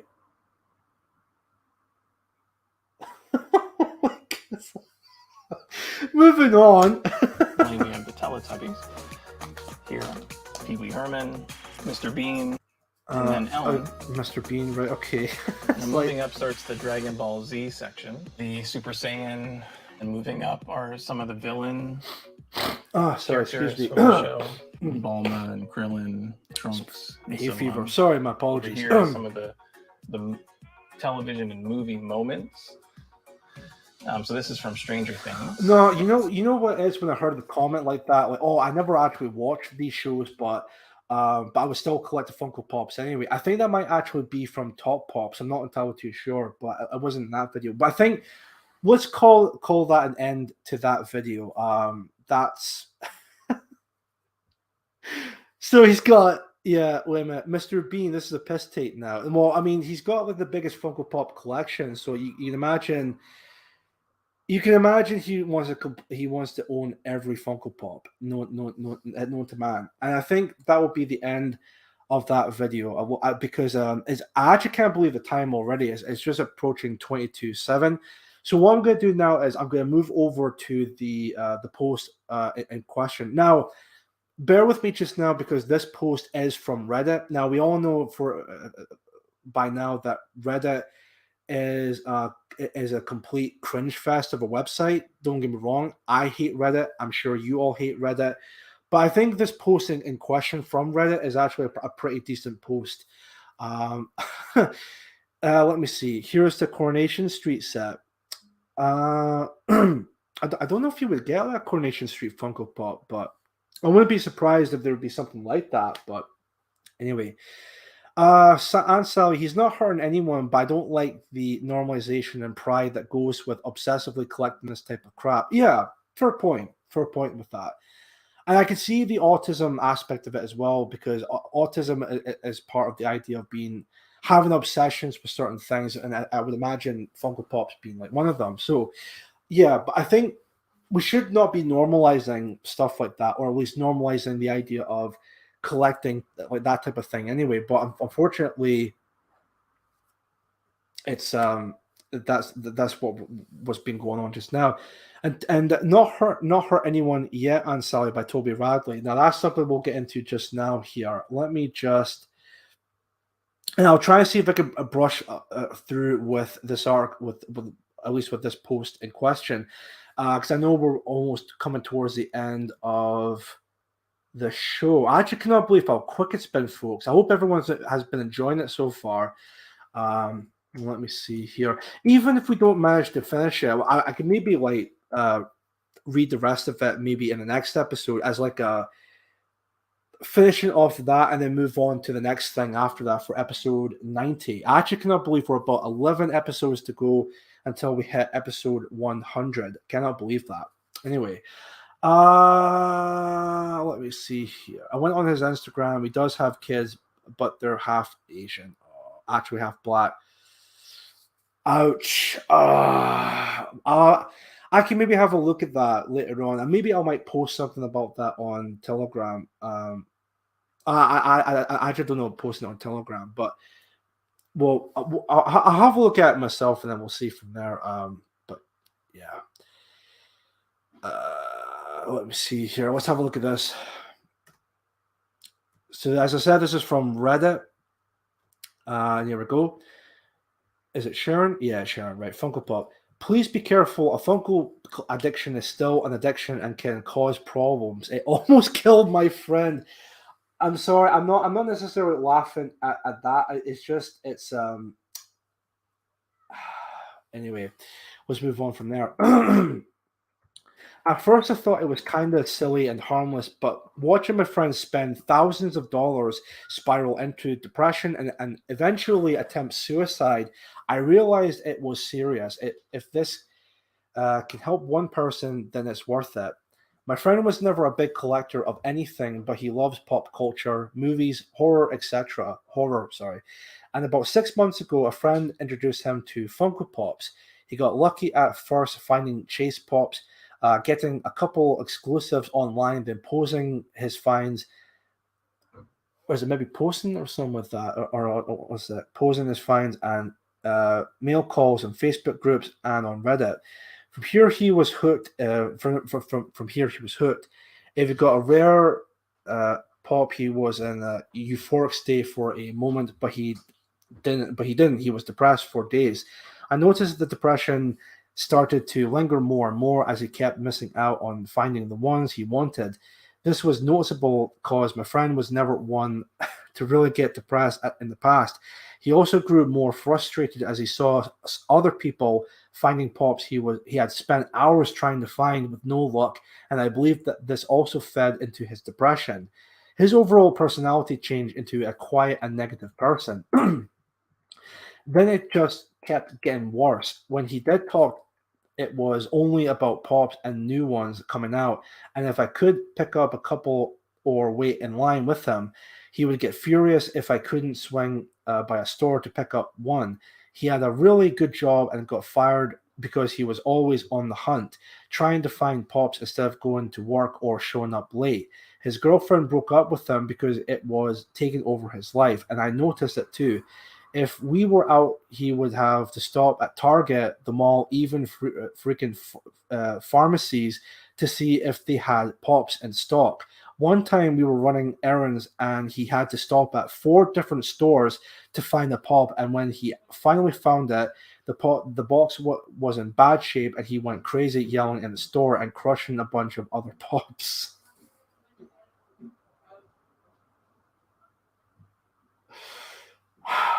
I'm sorry. Oh dear.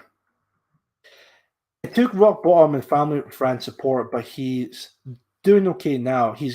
Has given up collecting and asked me to let other collectors know this can happen, and it can be very dangerous. He said to let people realize not everyone is lucky at getting pops. Every one person posing posting realized there's tons of people that aren't getting lucky finding their perfect pops or grails. Think about why you are collecting. Is it because you're a fan? Or are you just buying to go post and brag online without even realizing what you're doing? Are you collecting for yourself because it's fun? Or are you trying to have the biggest, rarest collection like it's competition? That's how he described it. Like running a race with 1 million people and an infinite amount of finishing lines. If this is affecting people you love, and if they are complaining, you need to listen. You've gone too far. If this or any addiction or obsession is affecting your life in a negative way, get help, talk to someone. A simple place to start a phone call if you just need to talk, are depressed, or even have thoughts of suicide, then of course there's the hotline number. So yes, it can be pretty harmful for people who are very obsessed when it comes to Funko Pops. And this is all just like based on like a small miniature figure that's like worth, that's basically like a hunk of plastic, and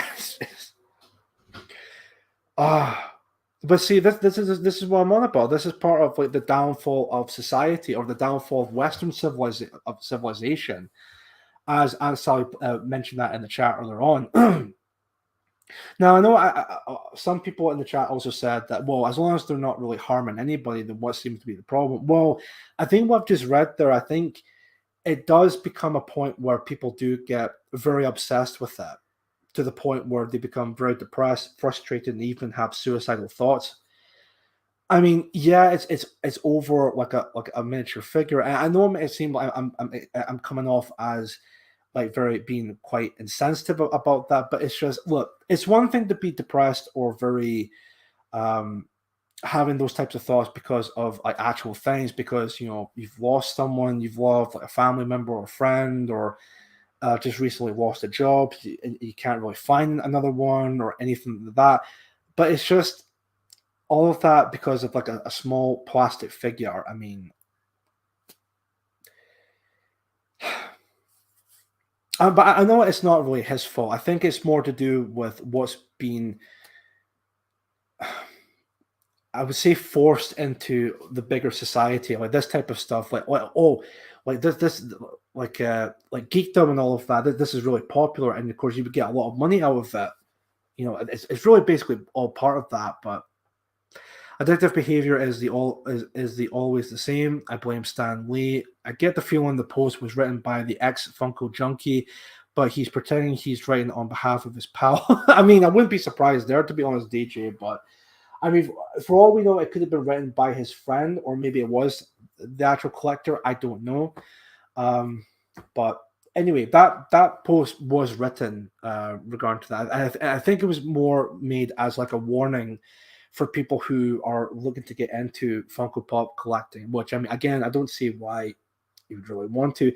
I think it was someone in the chat, maybe James or someone else, pointed out and said, if you were like maybe, like, it's fine to collect stuff like that if you were like maybe 14 or under, which, I mean, yeah, like, it's fine at a certain point in your life. But if you're like maybe 18 or 21 and you're still collecting stuff like that, especially if you're collecting Funko Pops from like Sesame Street characters or Teletubbies or something along like that, it comes to the point where you have to look at yourself and say, look, like, grow the fuck up, just grow up. Anyway, I think there wasn't really the end of what I wanted to talk about when it comes to Funko Pops. I think maybe I'll save the rest of it for the next episode, and that's only going to be for like the short, small portion of episode 90, and then after that will be for the rest of the video, whatever I'm going to be talking about for that episode. But I think what I will do now is, I think I will, actually there was a question asked earlier on by someone in the chat. Rigor Mortis in the chat. He writes, Chief Moody, did you hear using the term groomer for trannies has been banned on Reddit? I did not know that.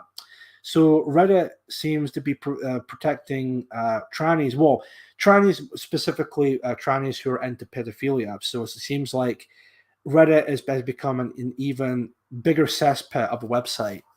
I mean, is anyone really that surprised at this point when it comes to Reddit? I think not. But no, honestly, that doesn't surprise me. Rigor mortis. I did not know that. That doesn't surprise me. James, yes, very true, James. When you become a man, you put aside childish things. Yes, very true. Very true, in fact. Right then. I think what I'm going to do now is I'm going to see if I can... Martin, yeah. Anyone playing with Pokemon cards over 18 is sad. Well, not just Pokemon cards. I think Pokemon... Well, do you want to say games? Because, I mean, I think... Yeah, I think maybe, again, as part of the whole thing, like if you're like a certain age and you're still kind of collecting, or if you're still playing stuff like that, it is a bit sad. It does come to the point in your life where it's like, yeah, like, grow up, please. Sorry, excuse me. Right, I think what I'm going to do is I'm going to open up... what am I going to share first, actually? You know what? I'll share this first. Let me see if I can find Ragnar Iron Spears' link for his stream at 7, because he'll be live at 7 p.m. and he will also be having the Woodlander as a guest on that stream. Let me see if I can find that first, and I'll post it in the chat. And then once I've done that, I will post the links for the upcoming PA Film Club. So if you're interested in either or, the links will be in the chat just now. Ragnar Iron Spear. Sure, it'll be this one. Rags and Jack's podcast. Yep, this would be for today. I'll post it in the chat just now. Bacon. Only cards I held when I was 18 were playing cards in the pub. Yeah, fair play. Strontium Dog. I've seen a resurgence of older kids playing D&D these days. At least it's more social than online gaming. Yeah, I mean, like, wait, why does it come up as YouTube? Wait a minute. Oh, Jesus. Sorry. 1 second, folks. I mean, yeah, like, you do have a point. I mean, with that, but... it's a great thumbnail for the Film Club. It is, yeah, when it comes to PA Film Club. Anyway, that's the link for Ragnar Iron Spears' stream at 7 if you want to watch that. Now what I will do is I will get the links for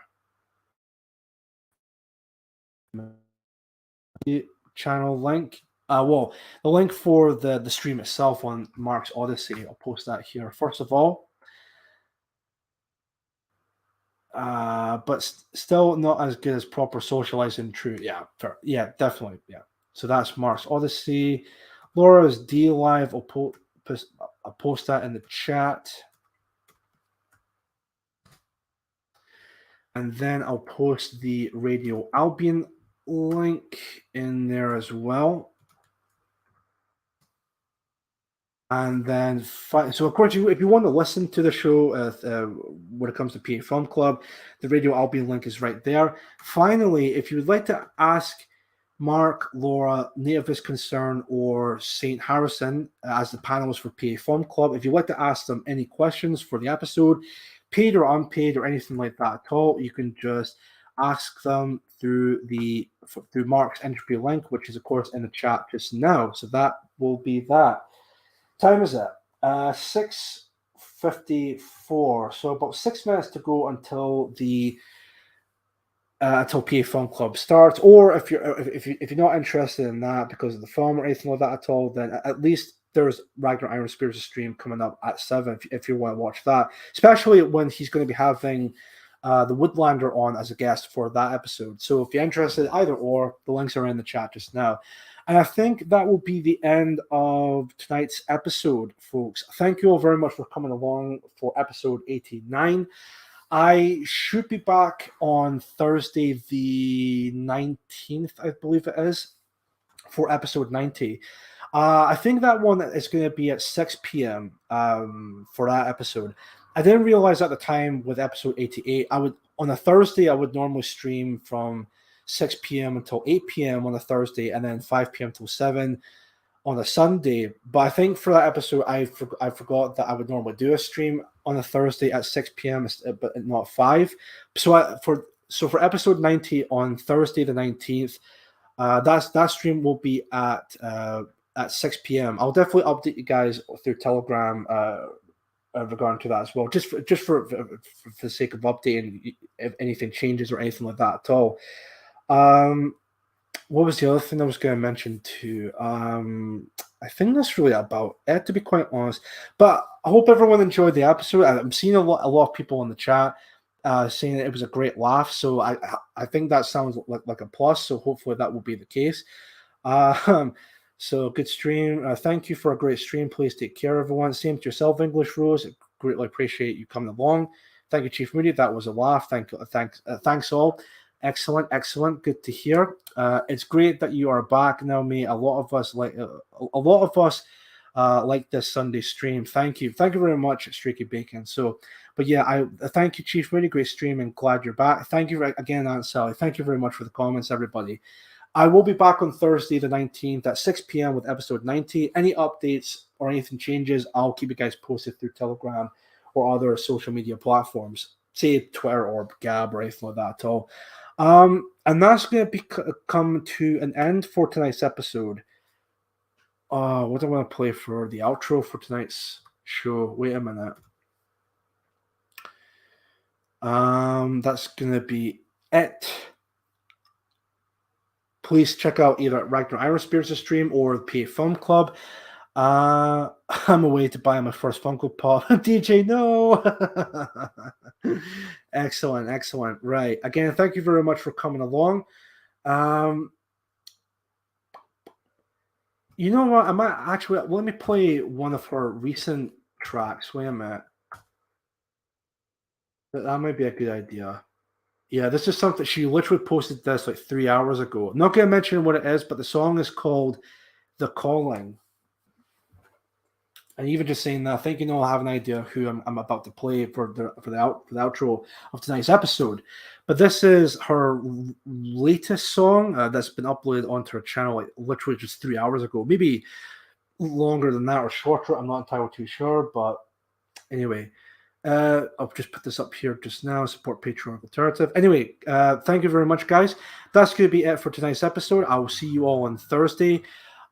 Thank you all once again for coming along. This is Chief Moody signing out. You have been watching the Mood of the Nation podcast, and I will see you all in the next episode. Take care, stay safe, and enjoy the rest of your Sunday evening, and I will see you all later. Take care and stay safe. Good night and goodbye.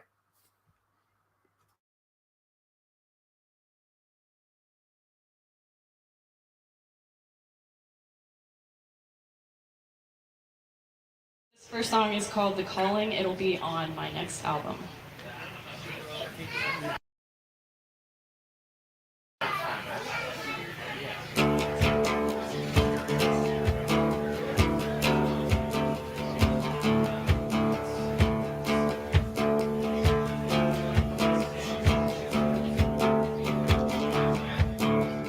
When the time comes to tread the path unknown, I'll share all that I can with you, my soul.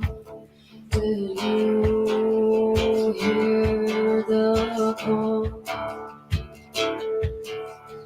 Will you receive the message from me?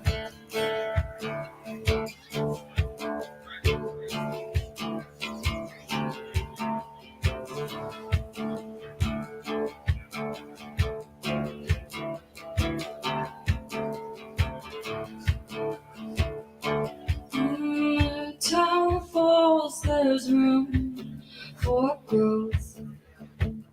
The dead flowers become one with the soil. Will you harvest the fall? You'll do what's in its place.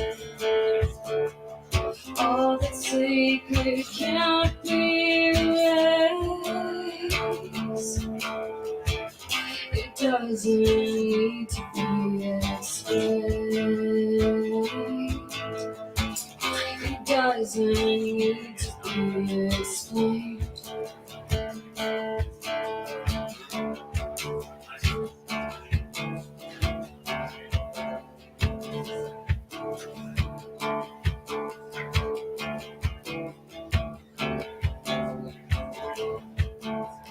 When the time comes to tread the path unknown, I'll be right here for you when you return. Did you hear the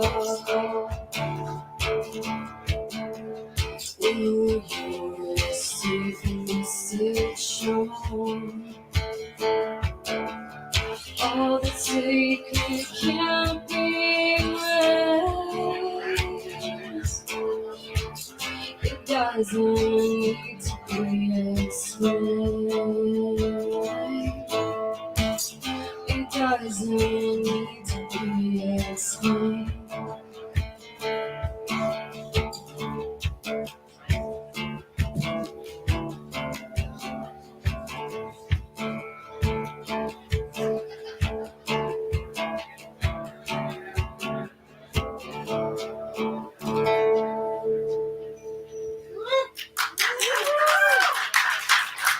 Thank you.